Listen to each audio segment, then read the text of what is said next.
Chapters are a lot like pants. Everyone seems to insist you have them, but no one can give you a compelling reason why. I mean, they'll say things like, all customers must be wearing pants to shop at Kroger, but that doesn't really explain why I need them, or how I can use pants to my advantage. It's the same thing with chapters in your novel. Read 10 different novels and you'll see 10 different authors using chapters in 7 or 8 different ways. You'll see some loose guidelines around length, but not much else. Dividing your novel into different chapters strategically can be a great way to improve your story. So instead of using this video to talk about guidelines around chapters, I'm instead going to share with you some ways that you can use chapters to improve your novel. If the next chapter of your life needs more Carl, then consider subscribing to my channel, because that's how you get more Carl. Let's start with understanding what a chapter is. A chapter is a division in a larger story, usually numbered and sometimes titled.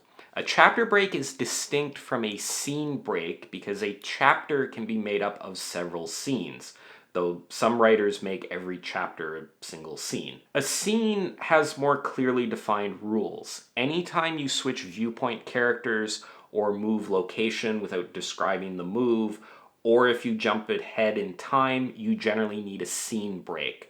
But as I said, a new scene doesn't necessarily require a new chapter. Chapters partially originated because many novels were initially published in installments through magazines.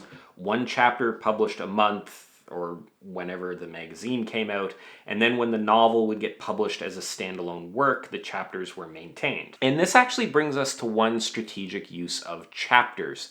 They divide the reader's experience. Novels are interesting as a medium because they generally aren't read in one sitting. The reader is going to put the book down, go sleep or do other things, and then come back to it at some point.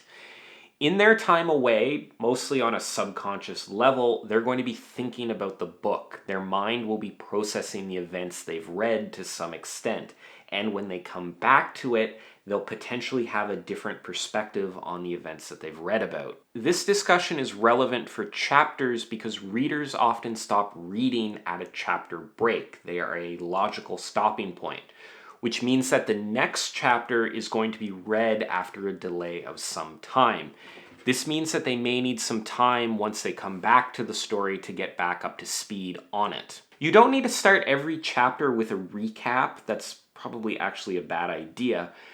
But starting a chapter by immediately throwing the reader into a big, complex scene that assumes they're still 100% engaged and up to speed on everything that's going on in the story may not be the best idea. A scene like that might be fine if the reader starts the chapter in the middle of a reading session, but if they're coming back to the book after 24 hours away, they might need some time for their mind to readjust to the book. They might need some time to remember exactly what they were reading about. Always look at the opening of a chapter and think, if someone was coming back to the book after a day away, what would this feel like?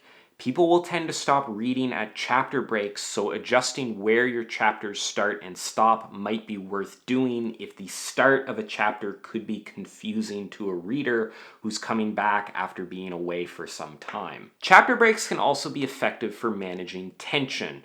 Broadly, there's 2 different emotional notes that a chapter break can create with regards to tension. The first is sort of a cliffhanger kind of vibe.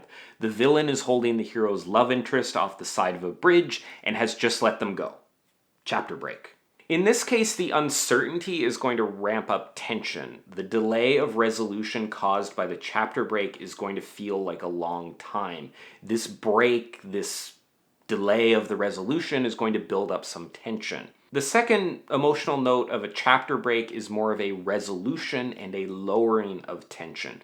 We reach some piece of resolution in the storyline and things begin to calm down. The heroes are collecting themselves after winning a battle and we're waiting for the next part of the story to get going. Here the chapter break lowers the tension. It's like a breath the reader can take. The story's not over, and you should make sure there's lots of compelling reasons for the reader to keep reading, but it's slowing down a little bit. These are the sort of chapter breaks where it's more likely for the reader to put the book down because they're a more natural stopping point. In both cases, we're using the effect of the chapter break itself to alter the tension of the story, either moving it up or moving it down. For the second type of chapter break, because of the slowing down of the story, you can also have some tone shifts, or you have the opportunity to move the story into another phase, which is another good use of chapters. Chapters were perhaps first used in early religious texts as a way to make finding specific passages within a larger work much easier. They did have Control F in those days, but the F was one of those weird S things, so I don't know how well it worked. Your novel doesn't need to be divided for the purposes of reference, but for plot and thematic reasons, having different divisions in the story can be helpful. Chapters give you a convenient place for the tone or focus of a story to shift. Every chapter is a new day, if not literally, then figuratively. There's going to be, or at least should be, an overarching mood and tone to your novel. But over the course of the story, you are going to shift around both of those elements as the plot progresses.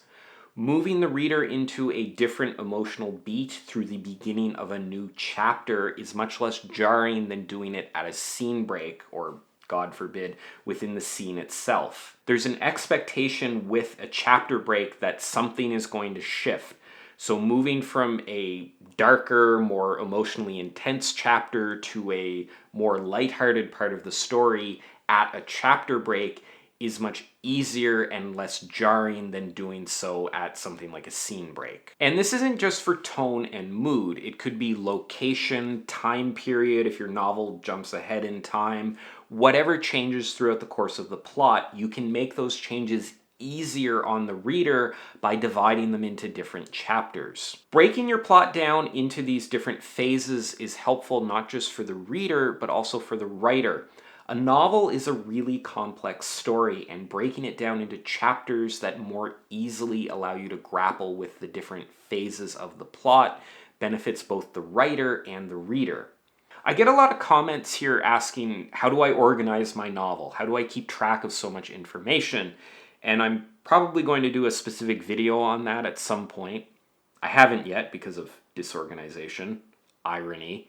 But one thing that can help you with organizing your novel is using your chapter structure. Think about your novel at a chapter level, how the chapters relate to each other, how each chapter stands on its own, what events happen within each chapter, and how these coincide with different phases of the story. Too many writers, myself included, don't put enough thought into how they're dividing their work into chapters, and I think that's a mistake. Chapters are a tool in the toolbox along with all the other tools you have as a writer, so make sure to use them to your advantage. Your novel will need chapters, so they can either be something that you've developed at random or just left up to chance, or they can be thoughtfully crafted to enhance your story. Just like I hope this video was thoughtfully crafted to enhance your YouTube viewing. The cat stayed for precisely 99% of it. So there you have it. I hope you enjoyed this video and found the advice in it useful. If you want to see more stuff like this, you can check out all my other novel writing advice videos and subscribe to my channel. Thanks for watching, and I'll see you next time.